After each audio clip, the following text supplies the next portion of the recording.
साथियों, यूट्यूब के channel heavy scholar पर आप सभी का एक बार फिर से स्वागत है। रोज की भांति आज भी हम जीके जीएस के यूपीएसआई स्पेशल प्रश्नों को लेकर के उपस्थित हो चुके हैं और आप प्रतिदिन देख रहे हैं कि 20 प्रश्नों के माध्यम से हमसे आपसे मुलाकात होती है और ये 20 प्रश्न आपकी तैयारी के लिए बेहद महत्वपूर्ण साबित होने वाले हैं। तो इन प्रश्नों को आप निश्चित रूप से कंटिन्यू वॉच करते रहिए और पीछे की जो भी वीडियोज पड़ी हुई हैं प्लेलिस्ट में जा कर के वहाँ से सभी वीडियोज को आप लोग वॉच करिए, ठीक है ना। और आप देखेंगे कि तैयारी आपकी बहुत ही बेहतर बन जाएगी। तो आज के सेशन को हम लोग शुरू करते हैं और देखते हैं प्रश्न संख्या 1। पहला प्रश्न है, भारत के ग्रामीण क्षेत्रों में व्यापक स्तर पर पाई जाने वाली बेरोजगारी का प्रकार है। ए विकल्प दिया हुआ है अस्थायी बेरोजगारी, बी दिया हुआ है प्रच्छन्न बेरोजगारी, सी दिया हुआ है संरचनात्मक बेरोजगारी और डी दिया हुआ है स्वैच्छिक बेरोजगारी। तो ग्रामीण क्षेत्रों में जो बेरोजगारी पाई जा रही है वह प्रच्छन्न बेरोजगारी है, अतः हमारा बी विकल्प सही होगा। आगे बढ़ते हैं हम लोग दूसरे प्रश्न की तरफ और दूसरा प्रश्न है, भारत सरकार के किन 3 प्रमुख आपराधिक कानूनों में व्यापक संशोधन की प्रक्रिया आरंभ की थी। ए है कंपनी अधिनियम, दिवालियापन संहिता, उपभोक्ता संरक्षण अधिनियम, बी है भारतीय दंड संहिता, आपराधिक प्रक्रिया, भारतीय साक्ष्य अधिनियम, सी है सूचना प्रौद्योगिकी अधिनियम, नागरिक प्रक्रिया संहिता, राजस्व अधिनियम और डी दिया हुआ है मोटर वाहन अधिनियम, श्रम कानून, भूमि अधिग्रहण अधिनियम। तो दूसरे प्रश्न के अगर सही आंसर को हम देखेंगे तो यहाँ पर जो है भारतीय दंड संहिता है, आपराधिक प्रक्रिया संहिता है और भारतीय साक्ष्य अधिनियम है, अतः हमारा बी विकल्प सही होगा। बहुत ही महत्वपूर्ण प्रश्न है यह, आप इसे निश्चित रूप से नोट डाउन करिएगा अपनी कॉपी में। आगे बढ़ते हैं हम लोग तीसरे प्रश्न की तरफ। भारतीय संविधान के निर्माण के दौरान संविधान सभा में कुल 11 सत्र आयोजित किए, जिनकी बैठकें कितने दिन तक चली। और यह दूसरा इम्पॉर्टेंट प्रश्न आपके स्क्रीन पर है, देखिएगा। ए विकल्प दिया हुआ 180 दिन, बी दिया हुआ 165 दिन, सी दिया हुआ 115 दिन और डी दिया हुआ 132 दिन। तो वह बैठकें जो है 115 दिन तक चली थी, अतः हमारा सी विकल्प सही होगा। आगे बढ़ते हैं चौथे प्रश्न की तरफ। भारतीय संविधान ने खाली स्थान है की स्थापना की थी। ए विकल्प दिया हुआ है आंशिक न्याय प्रणाली, बी दिया हुआ है दोहरी न्याय प्रणाली, सी दिया हुआ स्वतंत्र न्यायपालिका प्रणाली और डी दिया हुआ बहुल न्यायपालिका प्रणाली। तो चौथे प्रश्न के सही उत्तर को अगर की बात करेंगे हम तो वह जो है स्वतंत्र न्यायपालिका प्रणाली है, अतः हमारा सी विकल्प सही होगा। चौथे का सी विकल्प सही होगा। भारतीय संविधान ने स्वतंत्र न्यायपालिका प्रणाली की शुरुआत की थी, स्थापना की थी। आगे हम लोग बढ़ते हैं पांचवें प्रश्न की तरफ। निम्नलिखित में किसने भारतीय संविधान की संशोधित विशेषता की प्रशंसा करते हुए कहा था कि संशोधन प्रक्रिया में यह विधिवत बुद्धिमानी है लेकिन बहुत कम पाई जाती है। ए विकल्प है ग्रेवनिल ऑस्टिन ने, बी है इवोर जेनिंग्स ने, सी है केसी वेहोर ने और डी है एच.एम. सिरवई ने। तो पांचवें प्रश्न के सही उत्तर की हम लोग बात करेंगे तो वो केसी वेहर जी थे, अतः हमारा सी विकल्प सही होगा। आगे बढ़ते हैं छठे प्रश्न की तरफ और छठा प्रश्न हमारे स्क्रीन पर है। निम्नलिखित में से कौन सी भारतीय संविधान की विशेषता नहीं है।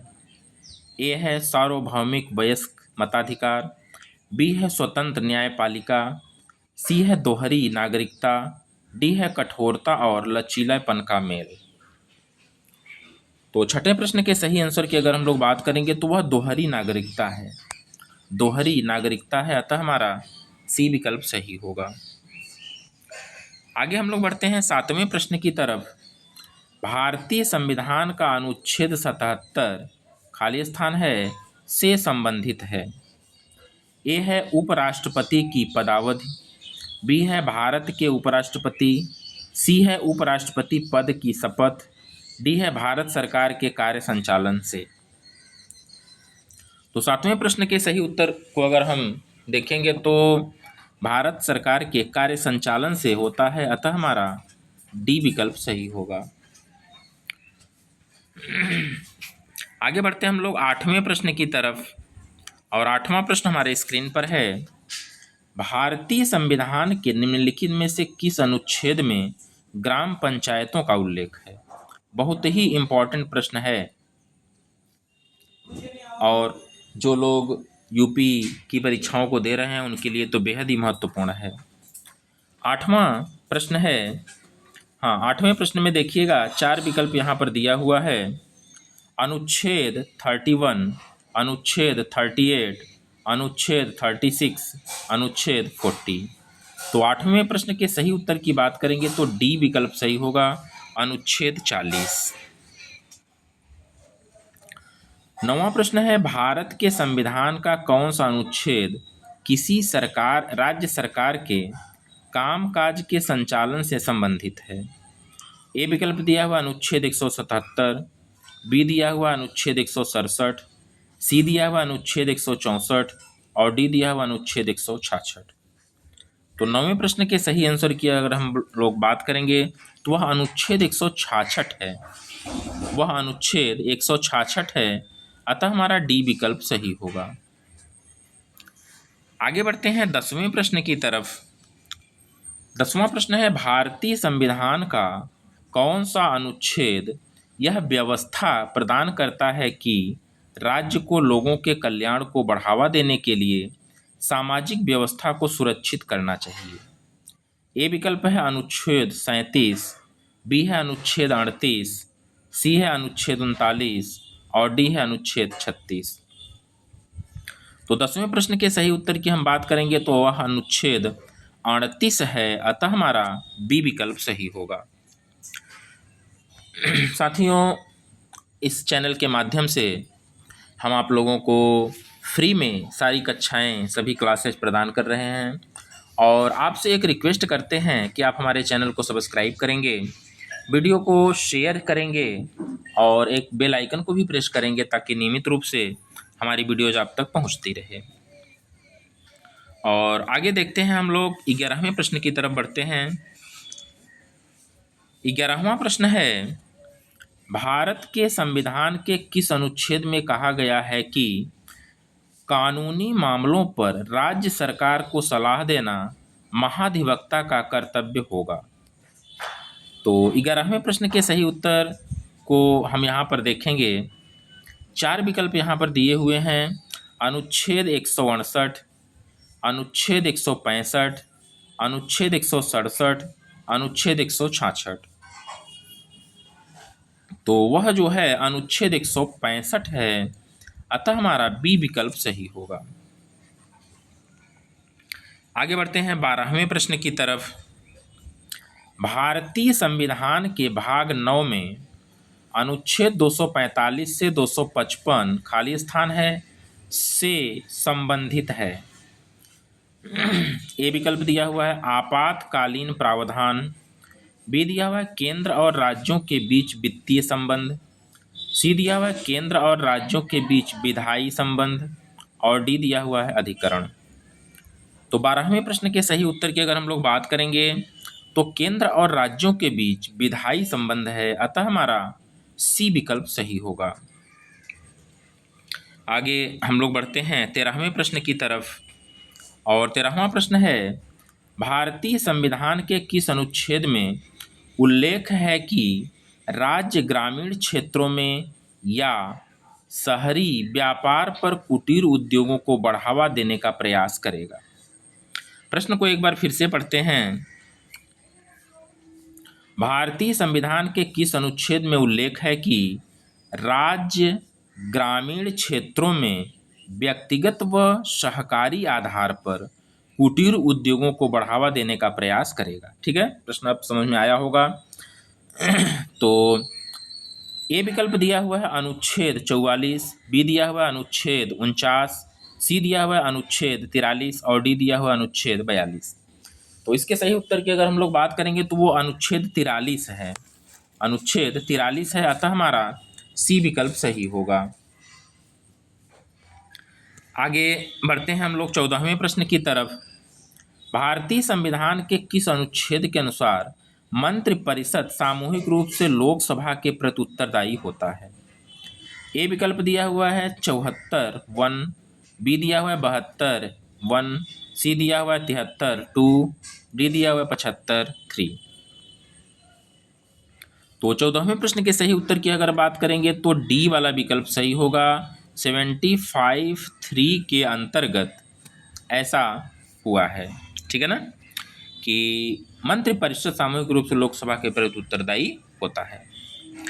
आगे बढ़ते हैं हम लोग 15वें प्रश्न की तरफ, और 15वां प्रश्न है भारत सरकार द्वारा जैव विविधता अधिनियम 2002 पारित किया गया था। अच्छा, ठीक है। यह भारत के संविधान में राज्यों के नीति निर्देशक सिद्धांतों के किस अनुच्छेद के आदर्शों के अनुरूप है? ए विकल्प दिया हुआ है अनुच्छेद 49, बी दिया हुआ है अनुच्छेद 48 से, सी दिया हुआ अनुच्छेद 48, डी दिया हुआ अनुच्छेद 47। तो 15वें प्रश्न के सही आंसर की अगर हम लोग बात कहेंगे तो वह अनुच्छेद 48 ए है, अतः हमारा बी विकल्प सही होगा। आगे बढ़ते हैं 16वें प्रश्न की तरफ, और देखते हैं 16वां प्रश्न। भारतीय संविधान के किस अनुच्छेद में राज्य विधानमंडल के सदन या सदनों में अभिभाषण करने और संदेश भेजने के राज्यपाल के अधिकार के बारे में उल्लेख है? ए विकल्प दिया हुआ अनुच्छेद 171 में ऐसा है, बी दिया हुआ अनुच्छेद 175 में ऐसा कहा गया है, सी दिया हुआ अनुच्छेद 172 में ऐसा कहा गया है, डी दिया हुआ अनुच्छेद 176 में ऐसा कहा गया है। तो ऐसा जो है अनुच्छेद 175 में कहा गया है, अतः हमारा बी विकल्प सही होगा। आगे बढ़ते हैं हम लोग 17वें प्रश्न की तरफ। भारतीय संविधान के किस अनुच्छेद में राज्यसभा के सभापति और उपसभापति और लोकसभा के अध्यक्ष और उपाध्यक्ष के वेतन और भत्तों का उल्लेख है? ए विकल्प दिया हुआ है अनुच्छेद 92 में, बी दिया हुआ है अनुच्छेद 97 में ऐसा उल्लेखित किया गया है, सी दिया हुआ अनुच्छेद 94 में ऐसा उल्लेखित है, और डी दिया हुआ अनुच्छेद 95 में ऐसा उल्लेख किया गया है। तो ऐसा उल्लेख जो है अनुच्छेद 97 में किया गया है, अतः हमारा बी विकल्प सही होगा। आगे बढ़ते हैं हम लोग 18वें प्रश्न की तरफ। भारतीय संविधान के निम्नलिखित में से किस अनुच्छेद में उल्लेख है कि भारत के उपराष्ट्रपति राज्यसभा के पदेन सभापति होंगे? और यह वेरी इंपॉर्टेंट प्रश्न, आप नोट करिएगा। ए विकल्प दिया हुआ अनुच्छेद 89, बी दिया हुआ अनुच्छेद 90, सी दिया हुआ अनुच्छेद 91 और डी दिया हुआ अनुच्छेद 92। तो ऐसा प्राविधान जो है अनुच्छेद 89 के अंतर्गत किया गया है, अतः हमारा ए विकल्प सही होगा। आगे बढ़ते हैं 19वें प्रश्न की तरफ। भारतीय संविधान के किस अनुच्छेद में राज्य विधानमंडल में राज्य के महाधिवक्ता के बोलने के अधिकार के बारे में उल्लेख है? ए विकल्प दिया हुआ है अनुच्छेद 183, बी दिया हुआ अनुच्छेद 179, सी दिया हुआ अनुच्छेद 177 और डी दिया हुआ अनुच्छेद 18। तो 19वें प्रश्न के सही उत्तर की बात करेंगे तो ऐसा जो है अनुच्छेद 177 में है, अतः हमारा सी विकल्प सही होगा।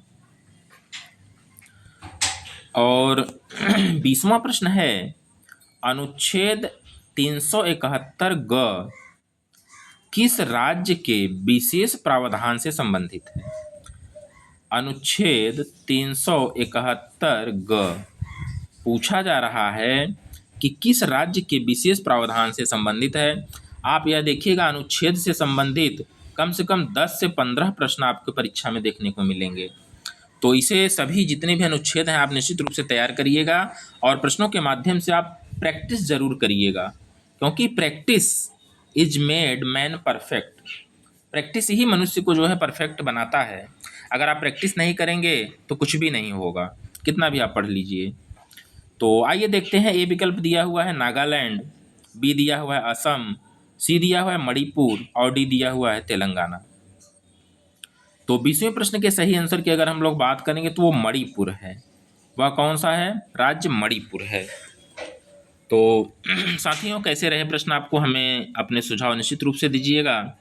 और चैनल पर अगर आप नए हैं तो चैनल को सब्सक्राइब करिएगा, वीडियो को शेयर करिएगा। और फिर हम लोग कल महत्वपूर्ण प्रश्नों के साथ मिलते हैं। तब तक के लिए बने रहिएगा हमारे चैनल हाईवी स्कॉलर पर। धन्यवाद।